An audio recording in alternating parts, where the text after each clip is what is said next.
By the time the sun comes up, this old house won't be mine anymore. They say you don't really hear a goodbye. You notice the silence that follows it. Tonight, I'm listening to every silence in these rooms. Because this is my last night here. Tomorrow at 10, a young couple with bright eyes and plans will pull into the driveway I've swept for 50 years. They'll see peeling paint and a cracked front step, crooked shutters and a sagging porch rail. They'll see projects. They'll see potential. They'll see future. They won't see the little boy who once sat on that cracked step, holding a shoebox with a dead sparrow inside, asking, "Does heaven have enough trees?" We'll get to him. But first, I want to walk through every room properly. Before I hand the keys to strangers, I want to visit every memory, every secret, every small lesson this place ever gave me. And I want you to walk with me. If you stay until the end, you'll know why I could never really leave this house behind. And why, in a way, it will never quite let me go. The house smells of dust and cardboard, and the faint, stubborn trace of furniture polish in the floorboards. Pale rectangles mark the walls where pictures once hung. The hooks are empty little mouths that don't know what to say. The movers took the big things yesterday. The sofa, the beds. The old dining table that knew more confessions than any priest in town. What's left are the things that never fit into boxes. The hallway creak that never stopped. The front door that sticks in August and glides in December. The crack in the plaster that looks like a river. On a map I never got to travel. On the mantel, the clock that stopped the night my husband died. Ticks unevenly, too loud for a quiet house. Tonight, I tell it. We're both going to finish something. I sit on the bare living room floor, where the rug used to be, leaning against the wall that once held our wedding photo. Do you remember your first night? In your first real home? Not just the address, the feeling? Mine was 1956. I was 21. Hair too short from a bad idea in a cheap salon. Suitcase almost empty, heart too full.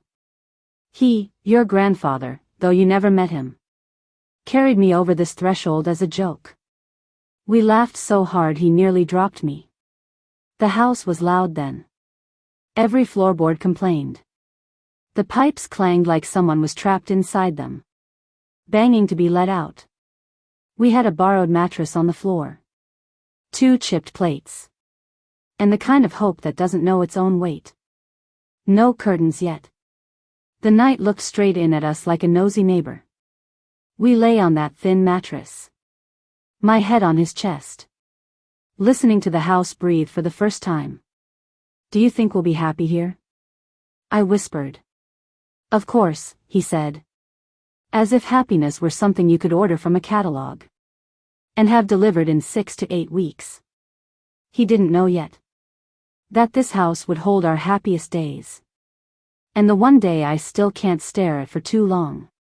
That first winter, the wind came under the doors, like an uninvited guest.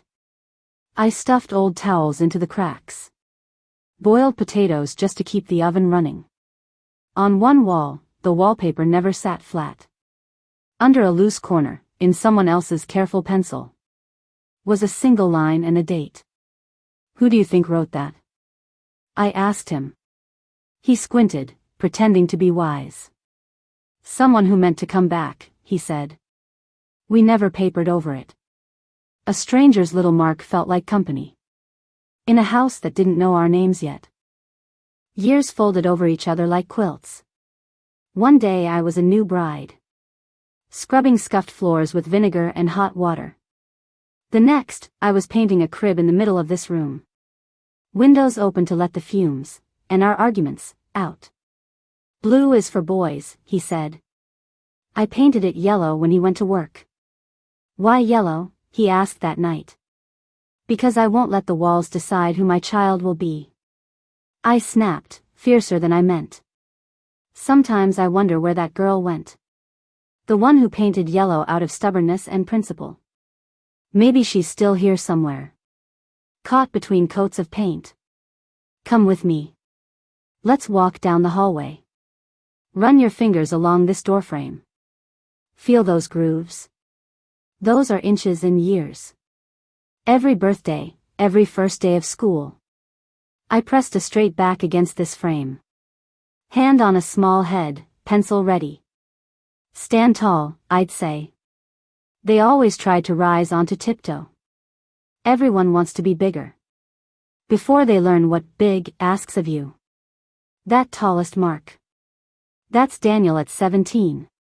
Complaining the whole time. Mom, this is for babies, he muttered.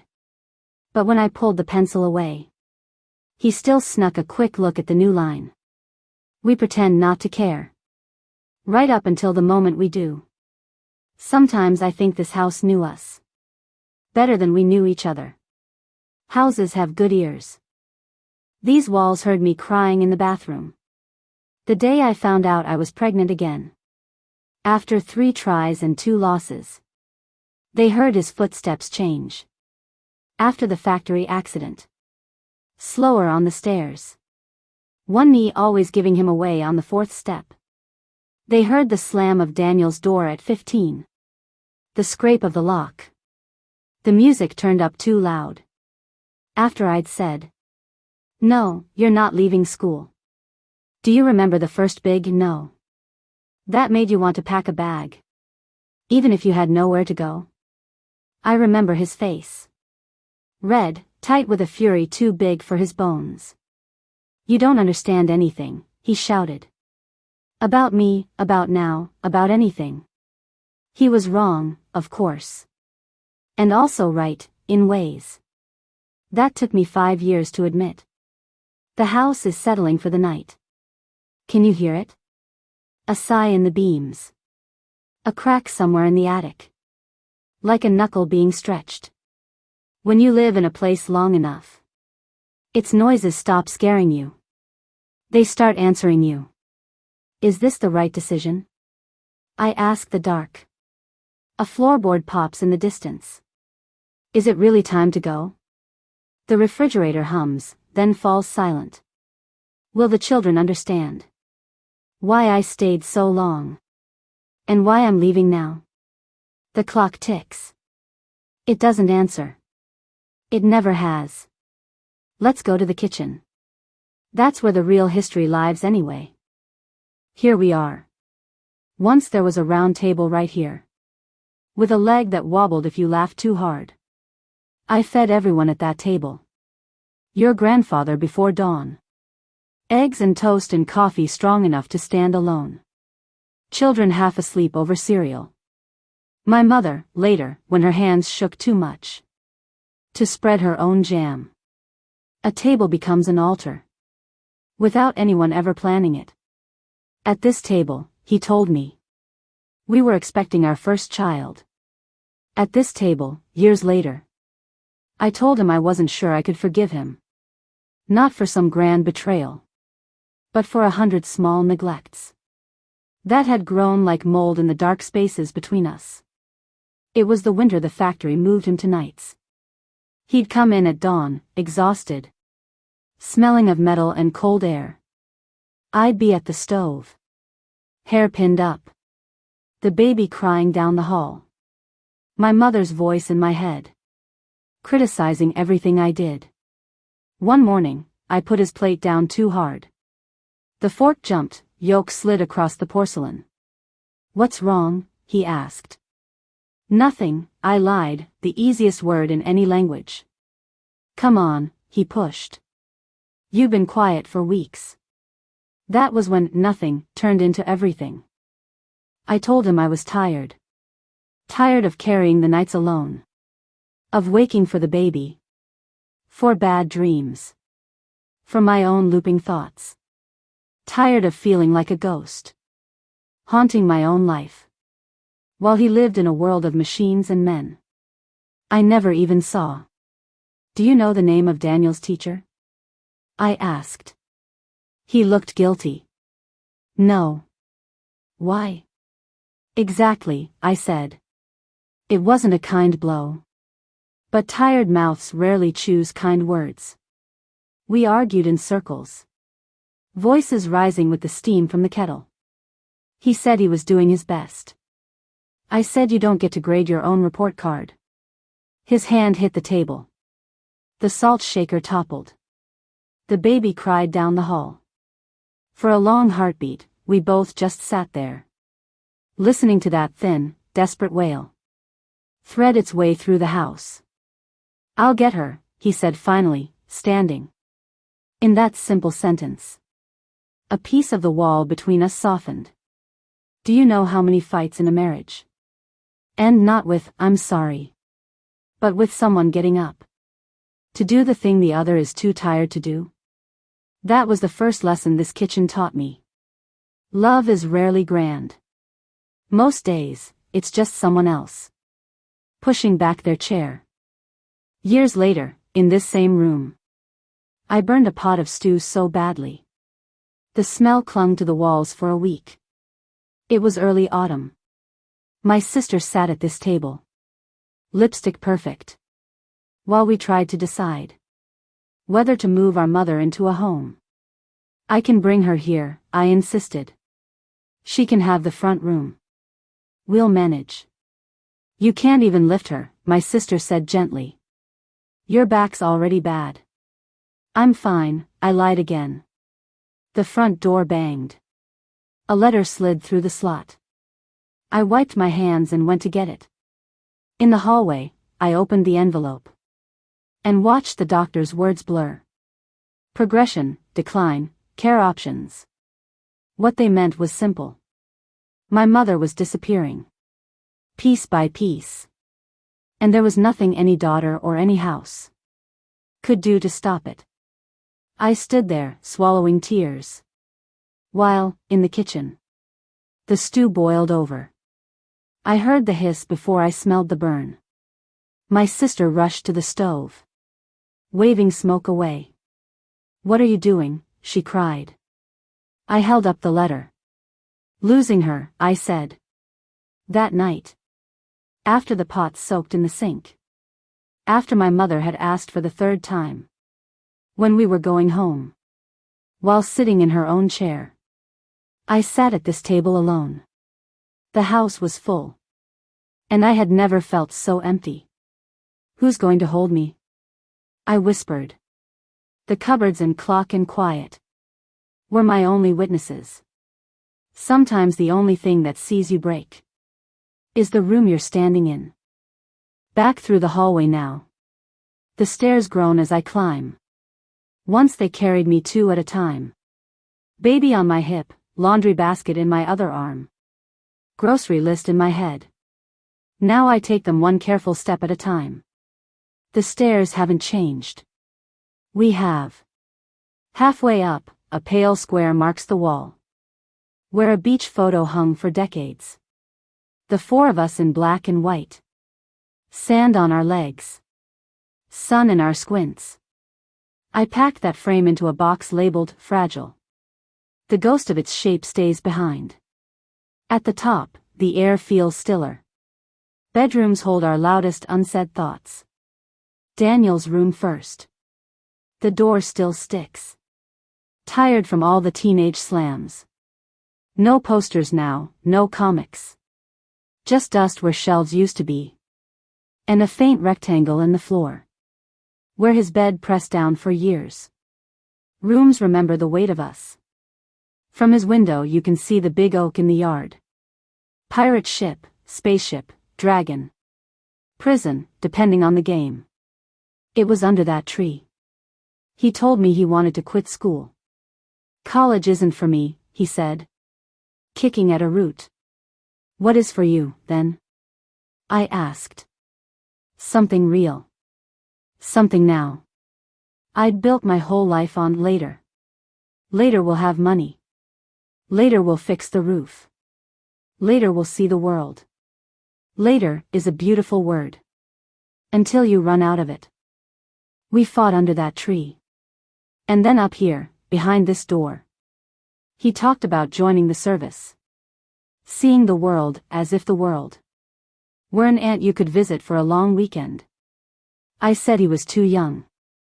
He said I was old-fashioned and scared. He wasn't wrong. When he finally left. Duffel over his shoulder, hair shaved close. The house felt wrong quiet. Even with Ruth's music trying to fill every room. That night I came into this room. Closed the door. And lay down on his unmade bed. I pressed my face into his pillow. And breathed in the mix of shampoo, sweat. And the faint edge of cigarettes. He thought I didn't know about. I prayed the kind of jagged prayers you don't say in church. Bring him back, I begged. I'll listen more. I'll be less afraid of now. The house listened. But houses don't decide who comes home in one piece. He did come back. 2 years later. Taller somehow. With new lines at the corners of his mouth. For months I heard his steps pacing this floor at night. Back and forth. Back and forth. Wearing the boards thin by the window. One night at 2 in the morning. I knocked. Come in, he said. He was on the floor. Back against the bed. A box of his old toys opened beside him. In his hands, the wooden car. His grandfather had carved. I thought I threw this away, he murmured. Maybe the house kept it for you, I said. So it could hand it back. When you were ready to remember. Who you were before they made you forget. We sat on the floor together. Shoulders almost touching. Saying nothing. Sometimes healing. Sounds like silence shared in the dark. Across the hall is Ruth's room. Her door opens easily. She was always the one who drifted. As a little girl. She lined her dolls in perfect rows. And never played with them. I just like looking, she'd say. As a teenager. These walls disappeared. Under band posters and handwritten lyrics. Taped at odd angles like constellations. Now there are only pale rectangles. Ghosts of paper long gone. It was here I found the secret. I still haven't quite forgiven myself for. She was 16. I was putting away laundry. Old habits die hard in mother's hands. In her desk drawer. Wrapped in a scarf. The color of stormy sky. I found a notebook tied with a ribbon. I shouldn't have opened it. But my fingers have never resisted untied things. Inside, page after page of her handwriting. Songs, poems, unsent letters. One entry had no date, no greeting. Just a rush of words. She wrote about walking through school. Like a ghost no one had bothered to bury. About how I always seemed busy. Tired, somewhere else in my head. When she tried to show me a new song. I wonder if I disappeared, she wrote. How long it would take before someone noticed. Those words punched straight through me. I closed the notebook. Retied the ribbon with shaking hands. Put it back exactly where I'd found it. And then. I did nothing. Not that day. Not the next. Why? Because I was afraid. If I told her I'd read it, I'd have to answer the question. She didn't dare ask out loud. Would you notice? Life rushed me along. Bills to pay, dinners to cook. Phone calls about my mother's worsening mind. Ruth kept going to school. Kept filling notebooks. Kept her music loud. Months later, we fought in this room. She wanted to go to a concert out of town. I said she was too young. You never trust me, she shouted. You never listen. You don't even know me. Her words hit harder. Because I knew I'd already read them. Inked in secret on a page I had no right to see. Years passed. She moved away. Built a life, had children. One afternoon she sat with me at this window. Watching her little girl, my granddaughter. Run circles around the oak tree. I used to feel so lonely in this house, she said softly. Did you know? I knew some of it, I managed. Why didn't you say anything? She asked. 1,000 true answers crowded my mouth. I was tired, I was scared, I thought I was doing my best. What I said instead was small. And too late. But all I had in that moment. I'm listening now. It wasn't enough. But it was something. This house has taught me this. By the time we find the right words, the person we meant them for is often already halfway down the stairs. There's one more room up here. I've been circling all night. The one at the very end of the hall, whose door never quite closes flush. Our room. Most of the furniture is gone now. Just the dresser and a bare mattress left. The air feels different here.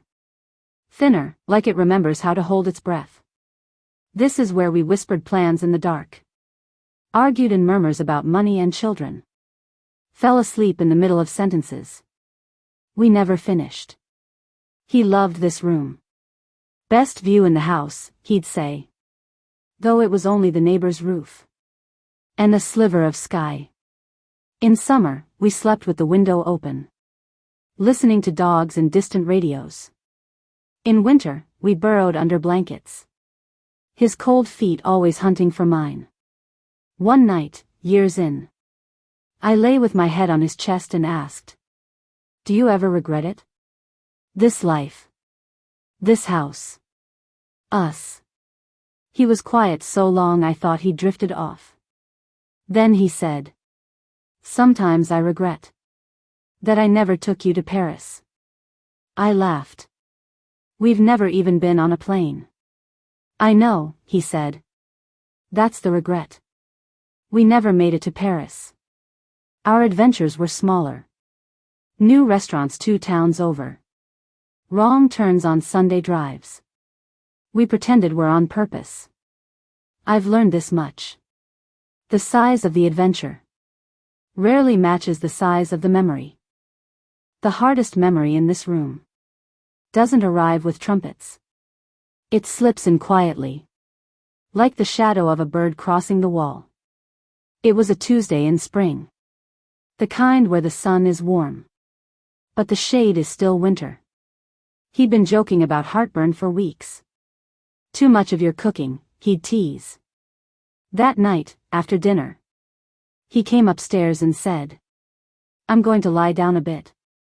I stayed in the kitchen. Hands in soapy water. Calling, "I'll be there in a minute." I wish I'd gone sooner. When I finally climbed the stairs and opened this door, he was on the floor. Half on the rug, half against the bed. One hand on his chest. His face a terrible color I'd never seen on anyone still living. Time did something strange. Stretching and snapping all at once. The phone shook in my hand. The numbers swam. A calm voice on the other end cut through the roar in my ears. Boots thundered up the stairs. Strangers in bright uniforms, filling our most private room. I stood by this dresser, gripping so hard. I left faint crescent moons in the wood. They're still there, if you know where to look. He left this room on a stretcher and never came back to it. For weeks, I slept on my side of the bed, careful not to cross that invisible border, as if leaving his space empty might somehow beckon him home. I could have hated this room forever. Many people do. They move, repaint, rip up carpets, as if grief were something you could roll and drag to the curb. I thought about it. But this room didn't just hold his ending. It held every beginning we ever had. Babies laid between us like small, warm moons. 3 a.m. apologies whispered into the dark. Mornings when I woke first and watched his chest rise and fall.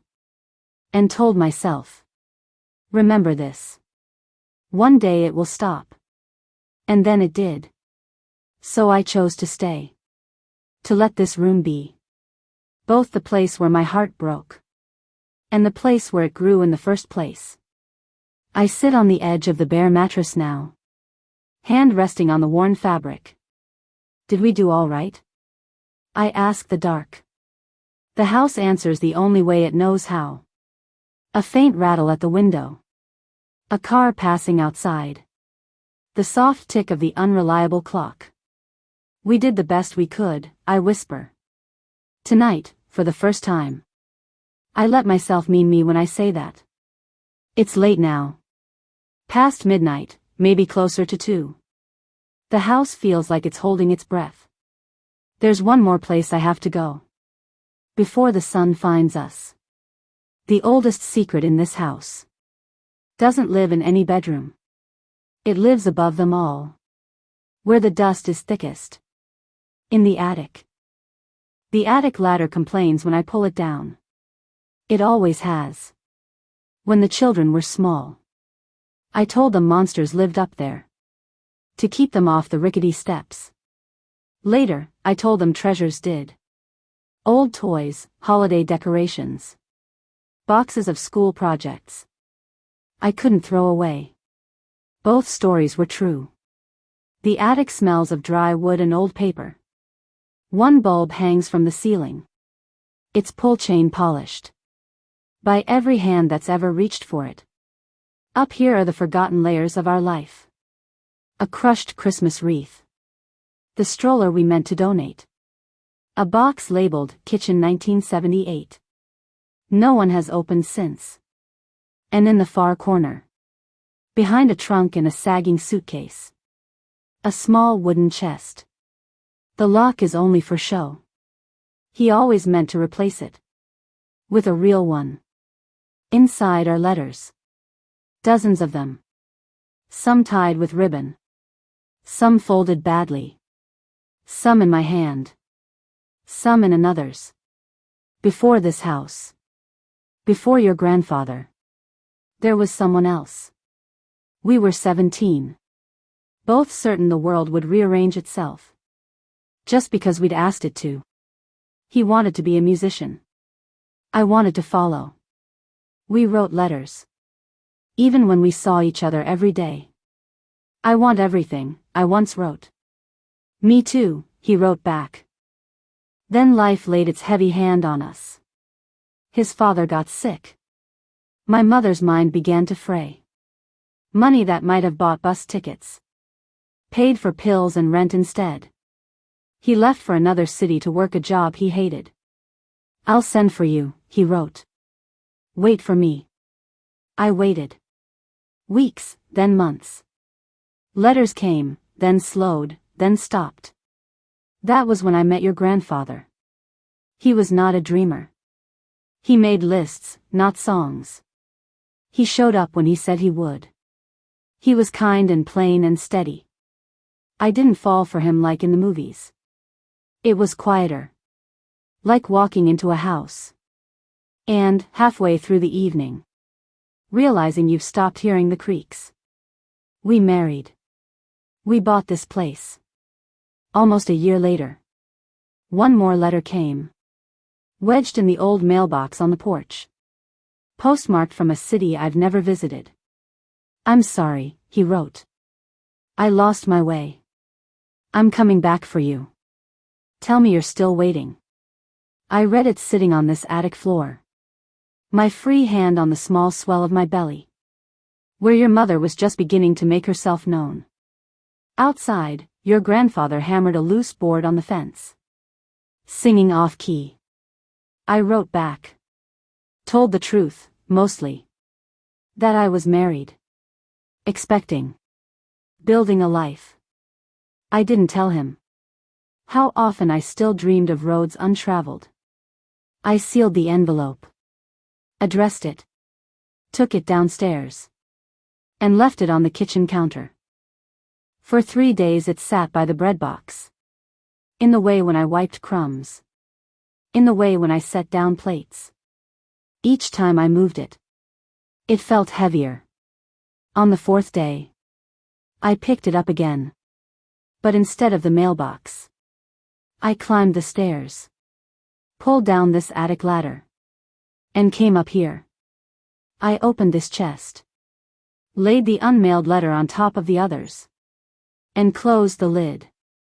And just like that, I chose this house. I chose your grandfather. I chose the life I had, over the life I couldn't quite see anymore. Do you ever think about the other lives, folded up inside you, like unsent letters? I do. But not with regret exactly. Regret wants all your days. This is something softer. A quiet curiosity about the girl I was, and the woman she became by staying.